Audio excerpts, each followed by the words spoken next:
ఇళ్ల స్థలం ప్రభుత్వం ఇచ్చింది, ఆ కాగితాలు చేతికి ఇచ్చేసింది.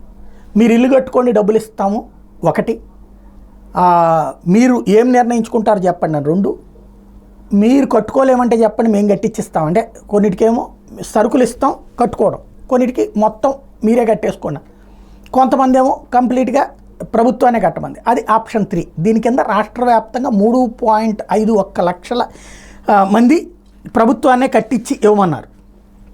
ఆ ఆప్షన్ని ఎంచుకున్నటువంటి పరిస్థితి ఉంది ఇది రాష్ట్ర వ్యాప్తంగా. అయితే వీటిని కట్టడానికి ముందు ఎవరు రాలా, ఎందుకంటే 1,80,000కి 2,80,000, పట్టణాలు అయితే 2,80,000, పల్లెల్లో అయితే 1,80,000 ఎక్కడ కడతామని ఏ కాంట్రాక్టర్ రాలా. చిట్ట చివరిలో కొంతమంది వైసీపీ నాయకులు అట్లాంటివి తీసుకున్నారు. ఇప్పుడు అది కట్టిస్తున్నటువంటి వాళ్ళకి డబ్బులు అంటే ఎట్లా వేస్తారు, ప్రభుత్వం నుంచి ఆ లబ్ధిదారు అకౌంట్లోకి వేస్తే లబ్ధిదారు అకౌంట్ నుంచి వాళ్ళకి ఆ బిల్లులు వెళ్తాయి. ఇప్పుడు ఆ బిల్లుల్ని ఆపేసింది అన్నటువంటిది ప్రధానమైనటువంటి అంశం.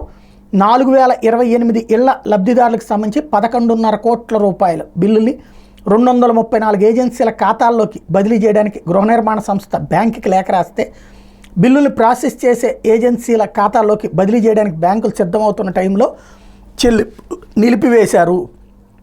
రాయలసీమ జిల్లాలతో పాటు నెల్లూరు, గుంటూరు, ఎన్టీఆర్ సహా మరికొన్ని జిల్లాల నుంచి నాయకులు ఆపిచ్చారు అన్నటువంటిది ఇప్పుడు వైఎస్ఆర్ కాంగ్రెస్ పార్టీ చేస్తున్న ఆరోపణ.